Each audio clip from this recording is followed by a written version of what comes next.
Hello everybody, it's Vinyl Rich here with vinyl video number 7, back by popular demand. I'm going to show a couple of records that I showed in vinyl video 6. I'm going to show them again. This is Run to Your Mama, but I forgot to mention last time, it's by the band Goat. I just mentioned the name of the song. It's a 12-inch. It's different mixes of the song Run to Your Mama on Rocket Records by the band Goat.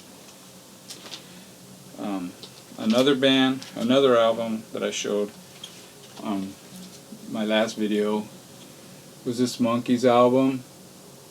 And I'm showing it again because you really just couldn't even make out the cover. I just thought I would show it again. I'm sure most people know this album. It's Pisces, Aquarius, Capricorn, and Jones. It's a good album. It has, I mean, if you want to call them psychedelic, a little bit, psych pop. Okay, now I still have some albums that I bought in March that I still haven't shown. I think like 5 soundtracks. Something that the Metal Theologian suggested. I got that. But about a week and a half ago, almost 2 weeks ago, I bought 8 records from this one buyer, and I'm going to show those 8 on this video, and I'll show those other ones in my next video. And then I do have some stuff in the mail. Record store day just passed. I didn't go. I've never been to a record store day. In fact, I've only started getting back into vinyl since, I guess, November of 2014. So, but I've never been to a record store day, and I didn't really feel like it. But I did order 3 record store day records from eBay. 2 of them, it appears they came from a store, or like a record store that probably didn't sell them, and they went ahead and put them online afterwards. And those, I think I got them for pretty close to what people pay, you know, when they actually go. One was under 20. It was like $18. Then another one was a double album, and it was under $30. The third one, it was one for a bid, and that one went for just a little over $30. So that one I probably did pay a little more, say $10 more, but you know what? For me, it's worth it. Okay, out of the 8 albums I got from this buyer, 4 of them are, I mean, big holes in my collection.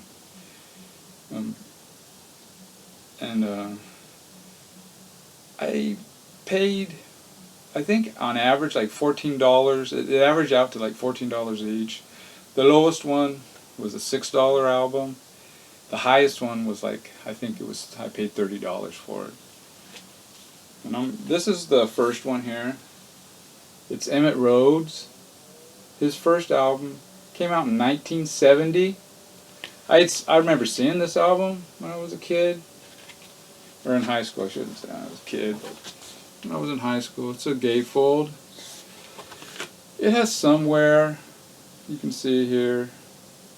You can see the wear here. But it's in the album is, the jacket is in pretty good shape. This album is, it's kind of a poppy. This is the original inner sleeve. This is not a first pressing, I do not believe, although it is an early pressing. I believe the first pressings have written on the run out of the record, this was recorded at home, because I guess it was against union rules to do home recordings. If it was going to be released on a record label, it had to be recorded in a studio. And it's on the Dunhill label, Dunhill ABC label, which I don't know if anybody's familiar with the story of Dunhill ABC. Terribly ran record company. That's the record label that the Mamas and the Papas were on, the 3 Dog Night, and I guess in the early 70s, some smart executive there, for storage reasons, got rid of all the master tapes of the bands. I'm not sure if Emitt Rhodes is part of that, or so. Anybody that buys a CD of the Mamas and the Papas or the Three Dog Night, they're not coming from master tapes. Okay, my next one. This is one that filled a hole. Really flimsy record. It's New York Dolls' first album. This is a Holland press. Record is in, I'd say the album is in very good plus condition. Oh, and the record on the last one is in very good plus.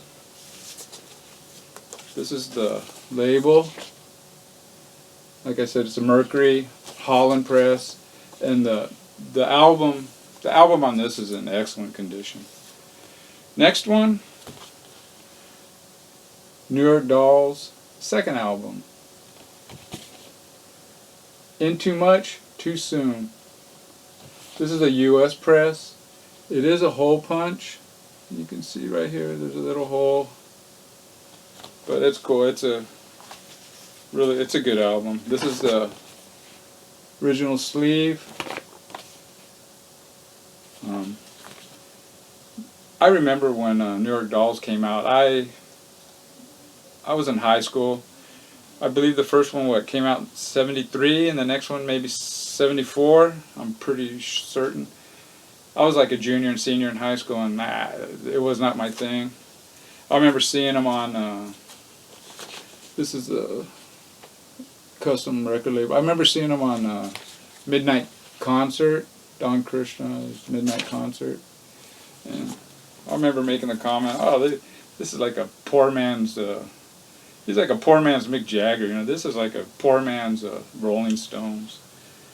But you know, there's been a lot of bands. My first impression, I didn't like them, and then in time, you know, it was like, wow, they're really good. And a lot of times they're really bands that are completely different than the norm, and you know, it's kind of like their first record is kind of jarring.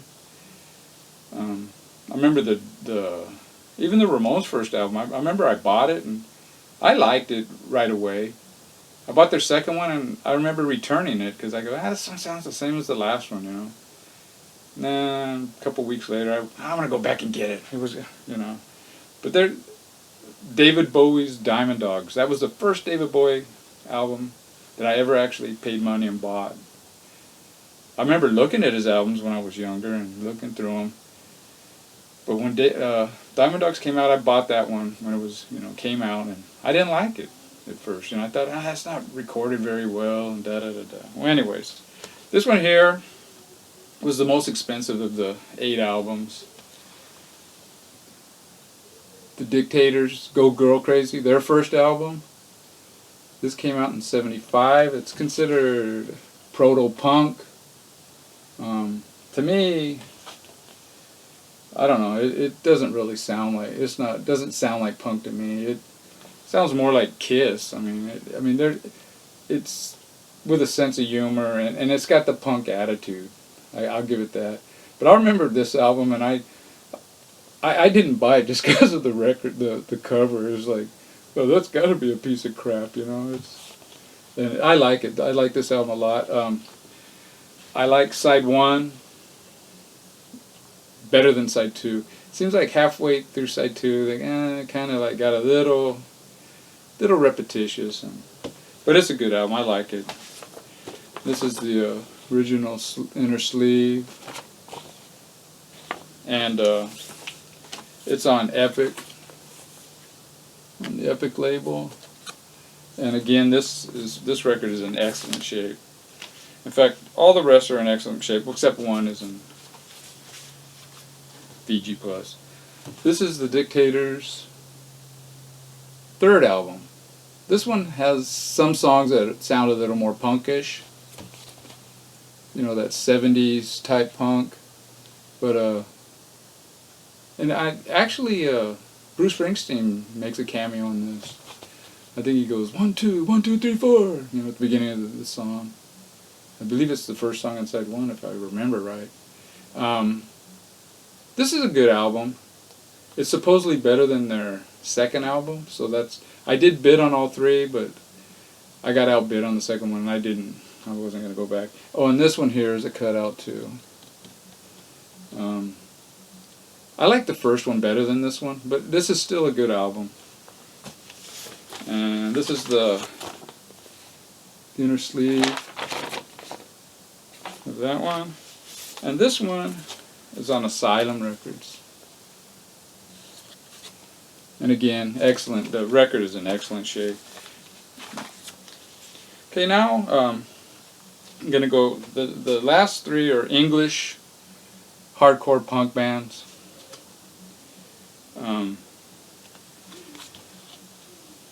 First one, this is Vice Squad. What is it called? Last Rockers, the Singles. Last Rockers was, I believe, their fourth single, maybe. And this is a compilation album.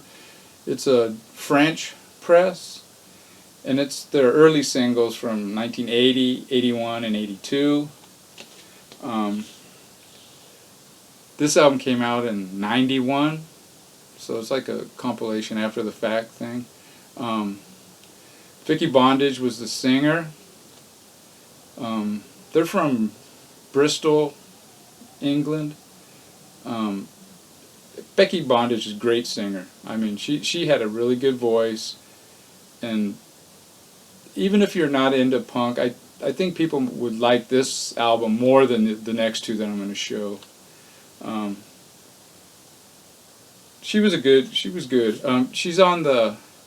If any of you have ever seen the documentary UKDK, check that out. She's on there.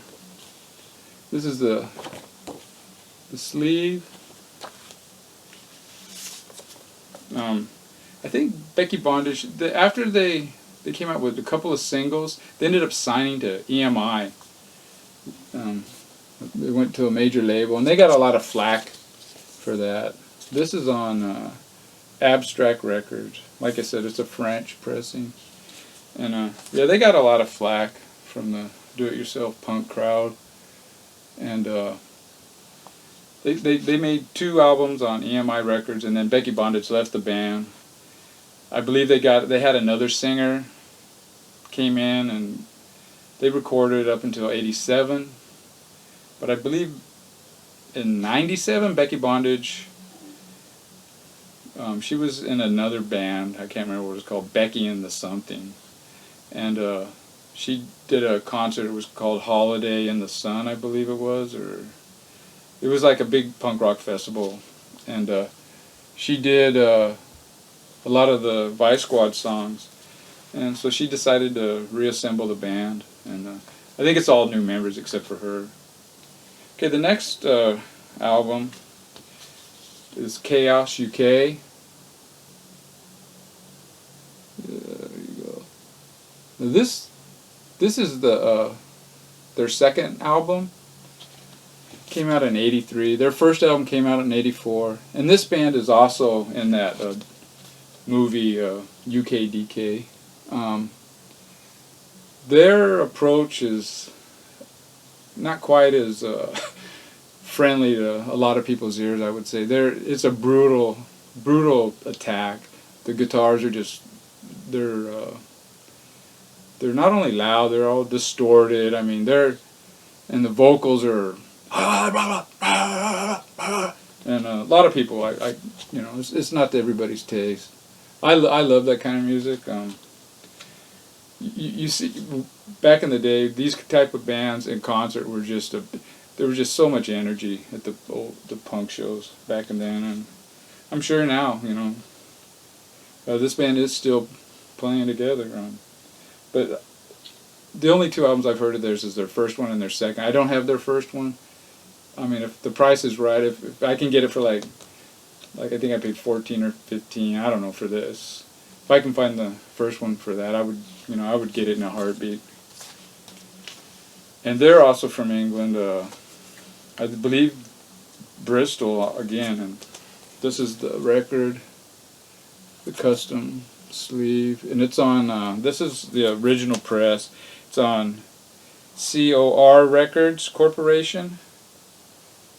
And like I said, it came out in 84. It was reissued in 1991, and it was reissued again, I believe, in the 2000s. The reissues, I believe, have this part's colored, the writing. The one thing that's kind of weird about this album is that one Bobby, or the policeman's, man, his fingers are long. It's like, it's kind of weird, He looks like Count Dracula there or something, Bela Lugosi, It's kind of weird. Okay, the last one is Conflict. They were a UK band. This album came out in '86. This is their third album. This is considered by most to be their best album, their most consistent album. I kind of like their first album. I like the first and this one. I have their first. Obviously, I didn't have their third. But it's a good album. The singer for Crass, he joined the band, and he sings on this. Plus the original singer, his name's Colin. God, what is it? Colin Herwood or I can't remember now. Anyways, Colin Jerwood. There you go. I knew I would get it. And on their first album, they had a couple of singers guesting with them, and it was kind of cool. Colin would sing, and then this other guy would sing the next verse, and then Colin would sing, and some of the songs were, let's put it this way: the best songs from the first album are better than the best songs on this. But overall, this is probably a more balanced. There's some quiet parts on this album. There's even some piano parts, I believe, and there's a couple of parts where there's some talking. It's like I don't know, some audio voiceover. The guy's talking. They could have done without that. The album would have been better without that. And the very last song, there's a female singer, and I don't really care for her voice either. But overall, it's a good album. Political album. This was a really political band. Same with the Chaos UK. They were. In fact, these guys came out with a song, "Cut the Cord." I believe it was on their maybe 2 albums after this one, called "The Final Conflict." This is the inner sleeve with the lyrics, and it was about it was a pro-life song, and they got some flack for that. And I get the way they explained it is, how can you be for animal rights and, be for abortion, so that was pretty interesting. They're a good band. Conflict, they're a little more, they're very aggressive too, like the Chaos UK, but their song structure is little more traditional than Chaos UK. There's a couple of songs on here though that it's really cool. Steve Ignorant, he sings one verse, and then Colin comes in and sings the next one, and it's like rapid fire, just rapid fire. And if it was just one singer, there's no way you could do that, because the one guy sings a verse real fast, and then I guess he's grasping some air. The other guy is singing, and it's pretty good. I like this album. Anyways, that's it for me. Just want to say I'm still enjoying the vinyl community. I like watching all the videos. There's some young people. I like watching, a lot of them are showing records from the 60s and that when I grew up, and that's what they're into, and that's cool. And there's some young people showing new music, and I enjoy that too. Then there's old farts like me, and I like listening to that. And an example is Mean Mr. Mayo. He pretty much collects Beatles and Elvis Presley, and now he's starting to buy Connie Francis records. He does buy some other stuff, but those are the three things that he. And the Beatles to me are I love this music. I love punk rock. I love psychedelic. I like prog. I like some jazz. But the Beatles are still number one in my book. And I mean, but I have no interest in buying every single album of theirs, every single cover. And but I like watching his videos. I like his enthusiasm, and I mean, just because I'm not going to go out and buy every one of their albums, you know, it's I still enjoy watching his videos. And there's people that talk about bands that I know I'm not going to go out and buy their record, but I still like to listen to what other people have to say about them and why they like them, and you know that's what it's all about. So I mean, I'm not expecting anybody to go out and that doesn't like hardcore punk and go out and buy this album, but you know, I'm just sharing, you know, my taste, and hopefully you guys enjoy it, even if I don't expect you everybody out, because this is pretty abrasive stuff, and it's not for everyone. It's not like the Clash punk at all. Um, but I love it. And that's it for me. Take care, guys and gals.